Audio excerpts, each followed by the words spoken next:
Hello everyone, welcome back to my channel. Most of the students के doubt थे revision of anatomy physiology से related.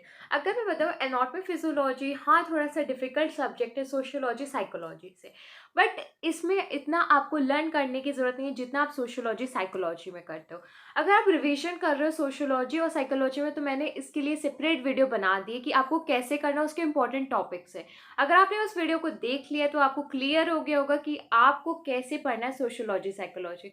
अगर आपने उस वीडियो को नहीं देखा तो प्लीज़ पहले जाकर उस वीडियो को देख के अपने डाउट्स को क्लियर कर लीजिए। आज की वीडियो में हम सारे डाउट्स क्लियर कर देंगे अपने एनाटॉमी और फिजियोलॉजी से रिलेटेड। अगर आपके पास आशालता बुक है तो आपको पता है कि इसमें डेटा जितना भी हमारा कंटेंट है कितना बेस्ट है। अगर आपके पास कोई और बुक है तो प्लीज़ आप उस बुक से डेटा ज़्यादा कलेक्ट करने की कोशिश करेगा एज़ कंपैरिजन टू गूगल, क्योंकि गूगल में डेटा तो मिलता है बट एज सच इतना क्लेरिफाई नहीं रहता है जिसमें आप यूनिवर्सिटी एग्जाम में लिख के मार्क्स को गेन कर सकते हैं। मेरे अकॉर्डिंग आप कोई भी जितना भी कंटेंट डेटा कलेक्ट करें प्लीज़ रिटन फॉर्म में अपनी बुक से कलेक्ट करिएगा। वो जो डिफरेंस होता है वो बहुत ही ज़्यादा होता है। अगर आपको पता है कि अगर आप ये एनाटॉमी फिजियोलॉजी में कर रहे हो तो सबसे ज़्यादा बैक आपकी एनाटॉमी में लगती है। ऐसा क्यों? आपको पता है एनाटॉमी में जो बैक लगने का मेन कारण होता है स्टूडेंट्स को ये क्लियर नहीं होता कि एनाटॉमी में क्या लिखना है, फिजियोलॉजी में क्या लिखना है। मैं आपको एक इंसिडेंट बताती हूँ। अभी हाल ही में हमारे वहाँ सेशनल एग्जाम हुआ था जूनियर्स का। उनको ये नहीं क्लियर था कि एनाटॉमी में क्या लिखते हैं, फिजियोलॉजी में क्या लिखते हैं। फिजियोलॉजी में उन्होंने एनाटॉमी का measurements blood supply and nerve supply में लिख दिया। अगर आप एनाटॉमी का कंटेंट फिजियोलॉजी में लिख रहे हो तो आपको कहाँ से मार्क्स मिलेगा एनाटॉमी में? वो चीज़ एक बिगेस्ट डिफरेंस है जिसकी वजह से आप खुद की कॉपी बेकार करके आते हो और आपको लगता है कि आपने अपना बेस्ट दिया है, आपका मार्क्स भी अच्छा आएगा, बट जो डिफरेंस आपने करा उसकी वजह से आपको मार्क्स छोड़िए आप पास भी नहीं हो पाएंगे। इसीलिए मैं आपको फिर से बताती हूँ कि आपको एनाटॉमी में क्या लिखना है और फिजियोलॉजी में क्या लिखना है। फिजियोलॉजी में सिर्फ और सिर्फ आप फंक्शन लिखोगे, दैट्स इट। एनाटॉमी में क्या लिखोगे? Blood supply, nerve supply, measurements, diagram दोनों में बनाओगे, फ्लो चार्ट्स दोनों में बनाओगे, इंट्रोडक्शन दोनों में लिखोगे। मेन डिफरेंस क्या आता है एनाटॉमी फिजियोलॉजी में? फिजियोलॉजी में आप फंक्शंस की ओर जाते हो, उसकी फंक्शनिंग कैसी है, और एनाटॉमी में आप उसका ओवरव्यू लिखते हो। वो ऑर्गन का कलर कैसा है, शेप कैसा है, साइज कितना है, मेजरमेंट्स कितने, ब्लड सप्लाई क्या है, नर्व सप्लाई क्या है। सो ये डिफरेंस बिगेस्ट है जो कि एनाटॉमी फिजियोलॉजी में। इस डिफरेंस को आप बिल्कुल मार्क करके रख लीजिए, स्टिकी नोट्स पे लिख लीजिए, आप किसी पे लिख लीजिए, लेकिन मार्क करके रखिए कि एनाटॉमी फिजियोलॉजी में आपको क्या करना है। अगर मैं बताऊँ आपकी एनाटॉमी फिजियोलॉजी अभी तक कंप्लीट नहीं हुई है तो सबसे पहले आप इंपॉर्टेंट सिस्टम्स को कंप्लीट कर लीजिए। तो सबसे पहले आप कंप्लीट करिए अपने डाइजेस्टिव सिस्टम को, फिर रेस्पिरेटरी सिस्टम को, फिर आप अपना कंप्लीट करिए एंडोक्राइन सिस्टम को, सर्कुलेटरी सिस्टम को, नर्वस सिस्टम को, स्केलेटन सिस्टम को। तो इस तरीके से जब आप सिस्टम बाय सिस्टम क्लियर करेंगे तो आप जल्दी और ज़्यादा गेन करेंगे डेटा को, और इससे आप अपने मार्क्स को भी इन्हांस करेंगे। और अगर आप रिवीजन पे आ रहे हैं, क्योंकि अगर आपने मेरी वीडियो देखी होगी मैं स्टार्टिंग से एक एक यूनिट को क्लियर करा है, मैंने अपने सेल्फ नोट से करा था। आपको ये भी बताया था कि सेल्फ नोट्स कितने अच्छे हैं, उसमें हर एक चीज़ कितनी मिनिमम लिखी है, साथ ही पूरे डेटा को मैंने रिप्रेजेंट करा है। और अगर आपको कॉपी प्रेजेंटेशन आता है तो बहुत अच्छी बात है। अगर कॉपी प्रेजेंटेशन नहीं आता तो आपकी कॉपी का प्रेजेंटेशन अच्छे होने के लिए मैंने इसकी सेपरेट वीडियो बनाई थी जिससे आपकी कॉपी का प्रेजेंटेशन और अच्छा होगा। अगर आपने उस वीडियो को देखा होगा तो मैंने बहुत सारी टिप्स, बहुत सारी ट्रिक्स शेयर करी जिससे आपकी कॉपी प्रेजेंटेशन बहुत अच्छी होगी। यूनिवर्सिटी एग्जाम की कॉपी आपको ऐसे ही प्रेजेंट करनी है। मैंने उस वीडियो में बिल्कुल अच्छे से बताया। अगर आपने उस वीडियो को नहीं, उस वीडियो को आप जाके देख लीजिए, आपके सारे डाउट्स क्लियर हो जाएंगे। जनरली आज की वीडियो में हम डिस्कस करेंगे एनाटॉमी फिजियोलॉजी में आपको रिवीजन किस अकॉर्डिंग करना है, जिससे कम टाइम में आपका रिवीजन भी हो जाए और बहुत टाइम आप उसको रिपीट भी कर सको। अगर आपका टॉपिक क्लियर हो गया है तो बहुत अच्छी बात है। एनाटॉमी फिजियोलॉजी में अगर आपको कोई भी टॉपिक किसी भी यूनिट में नहीं कंप्लीट हो तो पहले इस टॉपिक को कंप्लीट कर लीजिए, फिर रिवीजन स्टार्ट करिए। अगर आपका टॉपिक क्लियर है, अगर कोई भी सिस्टम क्लियर है तो फिर आप रिवीजन स्टार्ट कर दीजिए। रिवीजन का मैं फिर से कहूँगी, एक स्लॉट फिक्स कर दीजिए अपने दिन में और रिवीजन डेली करिए। जब तक आप यूनिवर्सिटी एग्जाम नहीं होता तब तक आप रिवीजन डेली करिए। ऐसा नहीं कि मैं इसलिए बता रही कि रिवीजन से कुछ लॉस होगा। रिवीजन मैंने भी डेली करा था, मैं यही कहूँगी कि रिवीजन आप भी डेली करिए। रिवीजन जब आप करके आप यूनिवर्सिटी एग्जाम देने जाएंगे ना, तो मैं गारंटेड कह रही हूँ यूनिवर्सिटी एग्जाम के बाद आप एक बार थैंकफुल ज़रूर होंगे कि हाँ, कि रिवीजन कितना इंपॉर्टेंट होता है। तो आपको पता है कि एनाटॉमी हम सबसे पहले डिस्कस करते हैं कि आपको रिवीजन कैसे करना है। एनाटॉमी में जो आपकी यूनिट 1 है एनाटॉमिकल टर्म्स, तो आपको पता है एनाटॉमिकल टर्म्स कितने इंपॉर्टेंट होते हैं। Adduction, abduction, flexion, extension, supine, prone positions, जितने भी पोजीशंस हैं, तो ये चीज़ें कुछ टर्म्स आपको याद होने चाहिए। अगर आपसे आगे सुपाइनेशन क्या होता है, प्रोनेशन क्या होता है, तो आपको क्लियर होना चाहिए। तो कुछ टर्म्स जो इंपॉर्टेंट है वो सिर्फ आप लर्न कर लीजिए, जिससे आपके डाउट्स क्लियर हो जाए। नेक्स्ट है रेस्पिरेटरी सिस्टम। तो रेस्पिरेटरी सिस्टम में आपको किस पे फोकस करना है? एनाटॉमी में लंग्स पे फोकस करना है, नोज पे फोकस करना है, और सबसे ज़्यादा आपको एल्वोलाई पे फोकस करना है। नेक्स्ट आपका क्या है? Muscles of respiration. Respiration system का most important topic muscles of respiration, आप इसको मार्क कर लीजिए और कहीं लिख लीजिए। ये मसल्स ऑफ रेस्पिरेशन आपसे कभी भी पूछा जा सकता है एनाटॉमी में। फिर डाइजेस्टिव सिस्टम में सबसे पहले आपको स्ट्रक्चर आना चाहिए एलिमेंट्री कैनाल का, और उससे एसेसरी ऑर्गन्स। आपकी यूनिट है सर्कुलेटरी सिस्टम। तो सर्कुलेटरी सिस्टम में आपको ओवरव्यू किसका आना चाहिए? हार्ट का आना चाहिए। हार्ट के कितने चैम्बर्स होते हैं, लेयर्स कितनी होती हैं, ब्लड सप्लाई क्या है, नर्व सप्लाई क्या है। साथ ही साथ में इसमें कुछ टाइम पे आपको ये भी पूछ सकते हैं कि वेन्स कौन सी यूज करते हैं आईवी इंजेक्शन के लिए। That's it. आपको सिर्फ इतना लर्न करना है आपके सर्कुलेटरी सिस्टम हार्ट में। एंडोक्राइन सिस्टम में आपके लिए सबसे पहले आपको हाइपोथैलेमस करना है, पिनियल ग्लैंड करनी है, पिट्यूटरी ग्लैंड करनी है, थायराइड करनी है, parathyroid, thymus, pancreas and adrenal gland. ये आपको करना है एंडोक्राइन सिस्टम में। इसके सिर्फ और सिर्फ आप ओवरव्यू लर्न करोगे, ब्लड सप्लाई और नर्व सप्लाई करोगे। थोड़ा थोड़ा सा लर्न कर लीजिए, अगर कोई एग्जाम में आ जाता है तो आप उसको स्किप ना करिए। नेक्स्ट आपका है सेंसरी ऑर्गन। तो सेंसरी ऑर्गन तो मैंने बहुत ही अच्छे से आपको पढ़ाया है, स्किन, आई, ईयर। अगर आपने वो वीडियो नहीं देखी तो प्लीज देख लीजिए जाकर, और उसके नोट्स भी मैंने टेलीग्राम चैनल पे शेयर कर दिया, आप उसको नोट्स भी देख ही लीजिएगा। स्केलेटन सिस्टम में आपको बोन्स पता होना चाहिए। सबसे पहले बता दो, बोन्स में ossification of bone important topic है। बोन में आप फीमर और ह्यूमरस कर लीजिए, जॉइंट्स बोन में कर लीजिए, बस आपको इतना करना है। नेक्स्ट आपको क्या मस्कुलर सिस्टम है। मस्कुलर सिस्टम में जो 3 मसल्स होती हैं, जैसे skeleton muscles, smooth muscles, cardiac muscles, उनके डायग्राम और उनके ओवरव्यू आप कर लीजिए। रेनल सिस्टम में आपको डायग्राम आना चाहिए, साथ ही साथ आपको स्ट्रक्चर आना चाहिए किडनी, यूरेथर, यूरिनरी ब्लैडर का।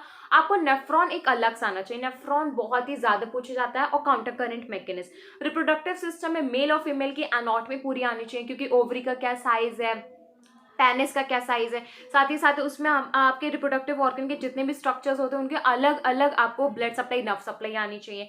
Next nervous system. तो आपको पता है नर्वस सिस्टम का कितना इंपॉर्टेंट है। Brain, spinal cord, blood supply, nerve supply, उनके नर्व्स कितने ज्यादा होते हैं। साथ ही साथ सर्किल ऑफ विलिस ब्रेन में बहुत इंपॉर्टेंट है, स्ट्रक्चर बहुत इंपॉर्टेंट है।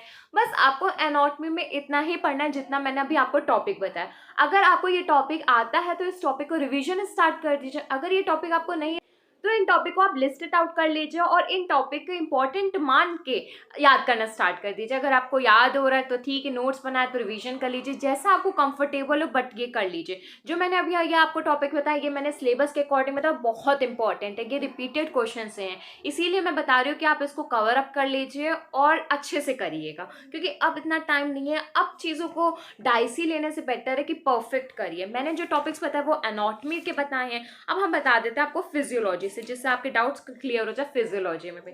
तो फिजियोलॉजी में सबसे पहले यूनिट होती है आपकी सेल और सेल साइकिल। तो सेल में स्ट्रक्चर ऑफ सेल आता है। तो स्ट्रक्चर ऑफ सेल जब आप डायग्राम बनाओगे सेल का, फॉर एग्जांपल उसमें साइटोप्लाज्म होता है, माइटोकॉन्ड्रियाज होते हैं, न्यूक्लियस होता है, कितना कुछ होता है, सबके अलग अलग आपको फंक्शनिंग आनी चाहिए। हम क्या पढ़ रहे हैं? फिजियोलॉजी। फिजियोलॉजी में मेरा मेन फोकस किस पे होगा? डायग्राम पे और फंक्शन पे, डायग्राम पे, फंक्शन पे। इसीलिए मैं आपको अलग से बता रही हूं जिससे आपके डाउट्स क्लियर हो जाए। आप क्लियर हो कि आपको यूनिट 1 सेल में क्या करना है। नेक्स्ट आपका यूनिट है रेस्पिरेटरी सिस्टम। तो आपको फंक्शनिंग आनी चाहिए कि रेस्पिरेटरी सिस्टम के क्या फंक्शन है। सबसे पहले आपको फंक्शन आना चाहिए रेस्पिरेटरी ऑर्गन का।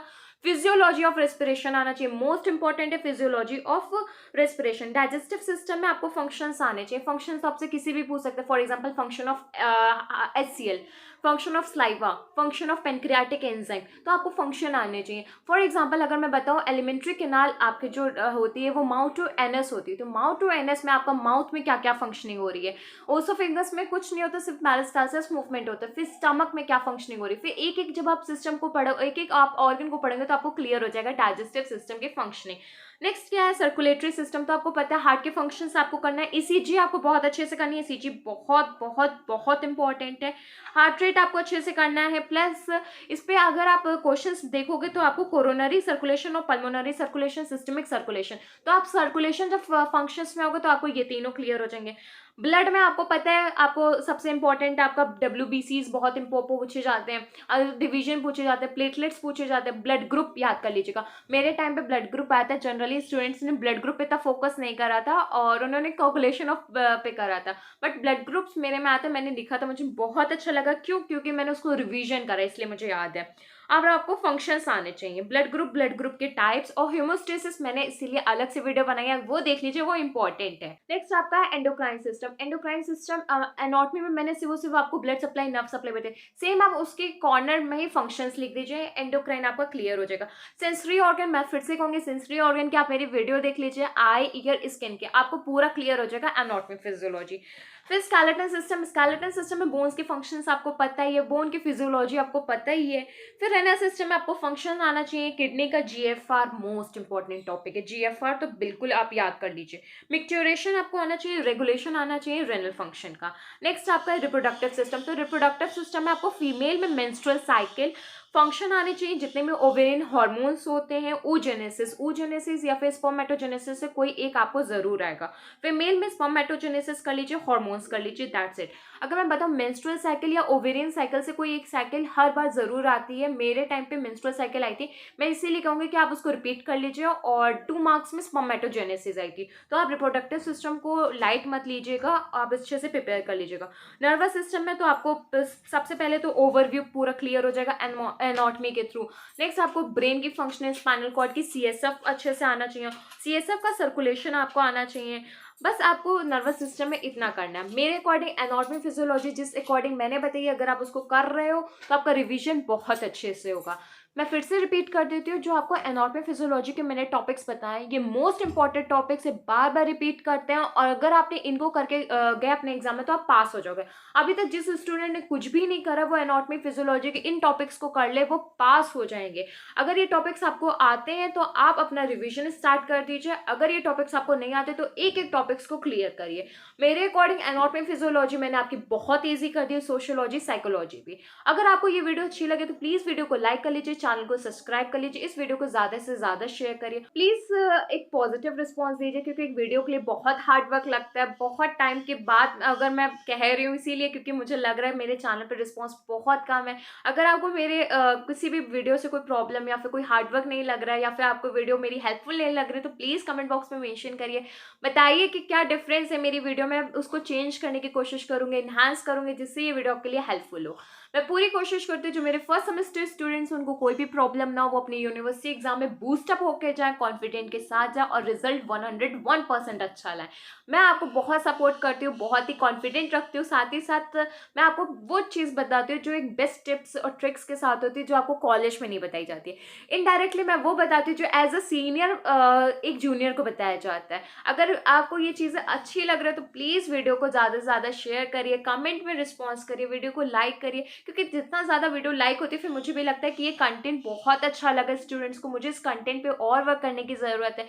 अगर लाइक कम रहता है तो मुझे लगता है शायद मैंने अच्छे से नहीं एक्सप्लेन करा, शायद मैंने नहीं अच्छे से बताया, तो उतना डीमोटिवेशन मुझे लगने लगता है। बाय द वे मैं बहुत ही कम डीमोटिवेट होती, बट कभी ना कभी कोई ना एक रिस्पॉन्स, इवैल्यूएशन, आउटकम आपको डिग्रेड कर देता है, सेम एज रिजल्ट वो मेरे साथ भी होता है, क्योंकि चेंजेस लाइफ में बहुत ज़्यादा सेंसिटिव हो जाते हैं, बस वही कंडीशन है। बट मैंने आपको बहुत हेल्प करने की कोशिश करी है। एनाटॉमी फिजियोलॉजी के जो इंपॉर्टेंट टॉपिक्स बताएं वो आप बिल्कुल अच्छे से प्रिपेयर कर लीजिए, अपने फिंगर टिप्स पे रखिए, टेंशन मत लीजिए, यूनिवर्सिटी एग्जाम आपको अच्छा जाएगा, आप रॉक करने वाले हो, दैट्स इट। ये मैं अगर बता रही हूँ, अगर आपने स्टार्टिंग से सेमेस्टर की प्रिपरेशन करी है तो बहुत अच्छी बात है, आप रैंक अचीव करोगे। अगर नहीं करिए कोई बात नहीं, आप अच्छे नंबर से पास हो गए, और अगर अब प्रिपरेशन करो तो फिर भाई आप पास हो जाओगे। ऐसा नहीं कि आपकी बैक लगेगी, लेकिन आपको थोड़ा सा हार्डवर्क करना होगा।